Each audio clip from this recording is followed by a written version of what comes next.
안녕하세요. 올드 스토리입니다. 오늘 소개 작가는 많은 소설을 쓰거나 널리 알려진 작가는 아닙니다만 추리, 범죄, 서스펜스 단편 작가로 언더그라운드에서 꽤 유명한 작가입니다. 특히 반전과 범죄 소설가라면 한 번씩 무조건 거쳐야 하는 알프레드 히치콕 미스터리 매거진에 꾸준하게 기고한 작가인 미국의 아이작 로만입니다. 오늘은 그의 작품 중 하나인 누구를 위하여 종은 울리나입니다. 짧지만 우리들이 한 번쯤은 생각해 봐야 할 내용인 것 같습니다. 그럼 편안한 마음으로 감상하세요. 누구를 위하여 종은 울리나. 아이작 로만.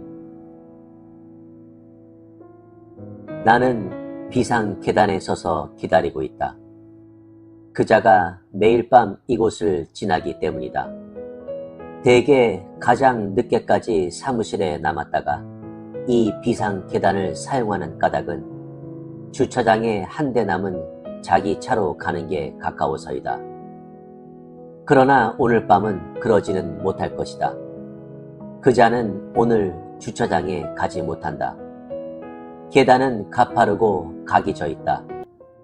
게다가 딱딱한 금속제이니 말이다.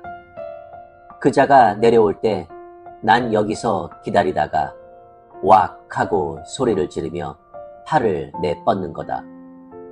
팔이 그자를 계단 밑으로 곤두박질시켜 버린다.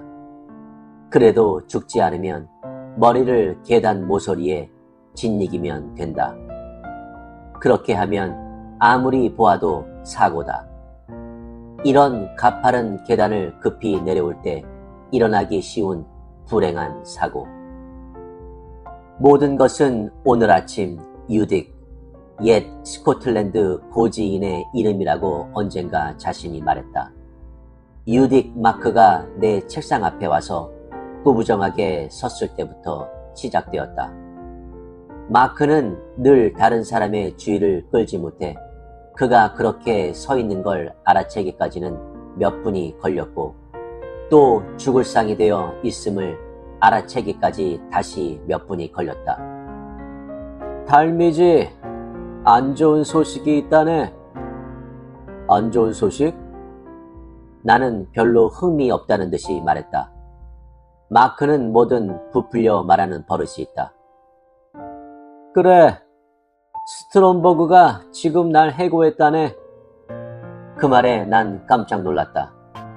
고개가 번쩍 들려지고 공포의 그림자가 심장을 덮쳐왔다.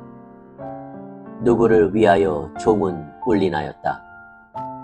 내일은 바로 내 차례가 아니라고 누가 장담할 수 있을까?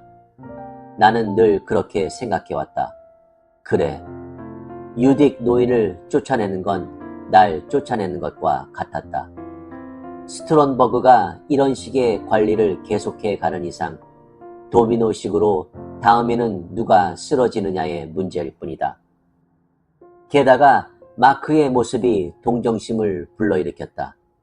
작고 초라해 보이는 보잘것없는 풍모, 민트탄 어깨 위에 머리에는 성격을 새기는 판이 너무 약하게 눌러졌는지 아니면 판이 닿는 순간 스르륵 미끄러져 내리고만 듯한 희미한 윤곽의 얼굴이 실려 있었다. 그러나 얼굴 주위에는 다람쥐 털 같은 것이 최신 유행처럼 턱까지 자라 있어 다른 부분은 체제 수능형 스타일과 전혀 조화를 이루지 못하였다. 마크의 이야기는 그의 풍모가 늘 다른 사람의 동정을 사는 점과 함께 나를 자극했다. 나는 의자에서 벌떡 일어나 자신도 모르는 사이에 이렇게 소리쳤다. 자네를 그만두라고 하다니 있을 수 없는 일이야, 마크. 자넨 우리 거에 꼭 있어야 할 사람 아닌가? 그래, 정식 통보라도 받았나? 이따가 보내겠다고 했어. 저 핑크색 종이 쪽지 말이야. 그때 쇼크로 기절하지 않게 먼저 방으로 불러 구두 전달을 한 셈일세. 그렇다면 아직 괜찮군. 동거를 받기까지는 정식이 아니니까 말일세. 놈이 그렇다고 하도록 내버려둘 건가, 마크? 어떻게든 해봐야 되잖아. 도대체 뭘 해야 하는 거지?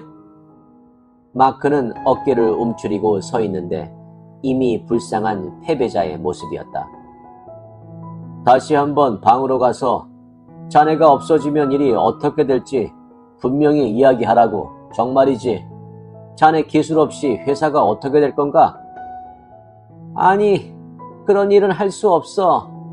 자기를 자랑하는 말은 난 못해. 마크는 절망적으로 말했다. 또 다른 사람이 말하면 모를까? 내 스스로 말하는 걸 신용한다고 생각하나? 어쩔 수 없지. 그럼 내가 말해주겠네. 내가 말했다. 물론 가까이 앉은 다른 사원들의 찬탄의 눈빛을 의식하지 않은 건 아니다. 내가 가서 스트롬버그에게 말하지. 걱정 말라고, 마크. 오늘 중으로 일을 처리해 줄 테니까. 그리고 나는 바깥쪽 사무실에서 일하는 동료들의 무언의 성원을 받으며 저 불길한 녹색 문으로 걸어갔다. 문 맞은편에는 문보다 더 불길한 스트롬버그가 앉아있는 것이다. 용기가 필요했다. 들어설 마음이 전혀 없었던 건 아니다. 또 사실 난 돌아섰다. 그러자 거기에는 희망에 부풀기 시작한 땅땅한 유딕 마크의 얼굴이 있었다. 난 결심했다. 용기를 떨쳐 다시 앞으로 나가 스트롬버그의 비서 미스 프리스비의 항의를 무시하고 문을 세게 열었다. 그 순간 책상 위에 핑크색 종이를 보던 스트롬버그가 마치 내가 올 줄 알았다는 듯이 방긋 웃으며 고개를 들었다. 쪽지를 보니 아직 이름이 적혀져 있진 않았다. 절호의 찬스다. 나는 방 안으로 성큼 들어서서 스트롬버그가 뭐라 하기 전에 선수를 쳐서 말했다. 스트롬버그 씨, 당신의 그 해고 용지는 회사에서 몇 안 되는 우수한 사원을 쫓아내게 됩니다. 마크는 아주 유능한 자예요. 그를 그만두게 하는 것은 당신 오른팔을 잘라내는 것과 마찬가지입니다. 2, 3일 지나면 입금 전표가 일주일치나 쌓여버립니다. 그는 우리 과의 기둥이니까요. 나는 그런 식으로 과대 선전을 계속했다. 스트롬버그는 잠자코 웃기만 할 뿐 아무 말이 없었다. 그러다가 잠깐 내가 말을 멈추고 숨을 내쉬자 스트롬버그는 재빨리 나를 제지했다. 이젠 됐네. 자넨 좋은 사람이군. 그리고 전화를 앞으로 당겨 사내 통화 버튼을 눌렀다. 미스 프리스비가 나오자 스트롬버그는 짖듯이 말했다. 마크를 대줘. 통화를 기다리는 사이 스트롬버그는 지그시 웃으며 날 바라보았다. 이윽고 연결이 된 모양이다. 아, 자네인가? 오늘 아침 이야기는 없었던 걸로 해줘. 그래, 해고는 하지 않겠네. 알았나? 이제 쓸데없는 걱정일랑 말고 일이나 열심히 하게. 스트롬버그는 수화기를 탁 놓더니 다시 나를 바라보았다. 나는 정말 감격했다. 결코 후회는 안 하실 겁니다. 마크는 훌륭한 인재니까요. 8개를 주면 9개를 가지고 오는 사내지요. 여길 오다니. 자네도 용기 있는 사람일세. 스트롬버그는 짤막히 대답하고 앞에 둔 해고 용지에 뭔가 적기 시작했다.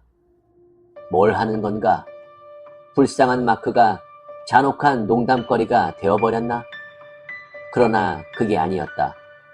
스트롬버그는 지금 막 쓴 종이 쪽지 사본 하나를 내게 내밀었다. 그런데 거기에 쓰여진 건 바로 내 이름이 아닌가? 2주일 후 해고라는 통고. 내가 해고된 것이다. 나는 그자에게 달려들어 목을 졸라 죽이고 싶은 기분이었다. 마크나 자네 둘 중 하나를 택할 작정이었네. 스트론버그가 말했다. 자네가 들어와 그놈 선전을 하기 전까지 마크를 해고할 셈이었지만 말이야. 그건... 난 이야기할 힘도 없이 울고만 싶었다. 다시 한번 생각해 주시죠. 안 되네. 마크를 그만두게 하라고 설득한다면 모를까. 다시 생각할 필요는 없지. 스트론버그는 입가에 잔인한 미소를 띠고 있었다. 사무실로 돌아와 나는 동료들과 함께 해고를 면한 마크를 축하해주고 여러 사람들의 칭찬을 받았다. 내가 대신 그만두게 되었다는 것은 누구한테도 말하지 않았다. 모두 득이양양이하는 축제 분위기를 나 때문에 망쳐버릴 수는 없다.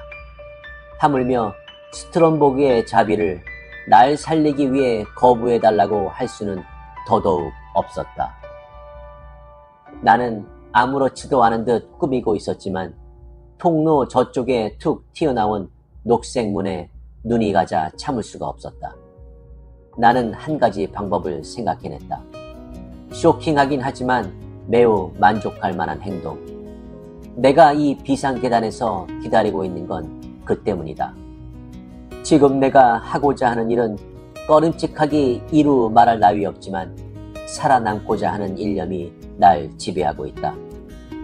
그리고 여느 때처럼 아주 양심적으로 1시간을 더 남아 일하고 있었다. 그리고 스트론버그는 조금 전에 돌아갔으니 이 건물에 남아있는 것은 마크와 나뿐이다.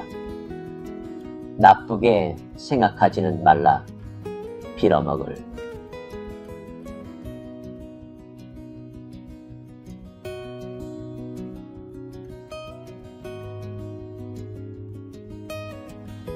어떠셨나요? 어째 이런 일이 있나요? 주인공은 직장 동료인 마크를 위해 해고당하지 않게 사장을 찾아가 얼마나 마크가 이 회사에서 훌륭한 인재인가를 어필하며 그의 타당성을 크게 대변합니다. 결국 그러한 노력에도 불구하고 오히려 본인이 해고 통보를 받게 되는데요. 가끔은 선행을 하는 데 있어 이런 반전의 경우도 생길 수가 있다고도 생각합니다. 그래서 어릴 때부터 부모나 학교에서 받은 교육 가운데 길에서 싸움이 일어나도 그냥 모른 척해라. 누군가 억울한 일을 당한 걸 보더라도 모른 척해라 등의 가르침을 받기도 합니다. 왜냐하면 이 작품의 주인공처럼 거꾸로 본인이 피해를 보기 때문이지요. 글쎄요. 이 각박한 세상에 이해는 가지만 그래도 주위의 환경을 돌아보며 도움을 줄 수 있는 곳에 손을 뻗을 필요는 있지 않을까요? 그렇다면 여러분들은 작품의 주인공처럼 선행을 했는데 거꾸로 본인이 피해를 보신 적이 있으신가요? 알려주세요. 구독과 좋아요는 영상 제작에 많은 힘이 됩니다. 감사합니다.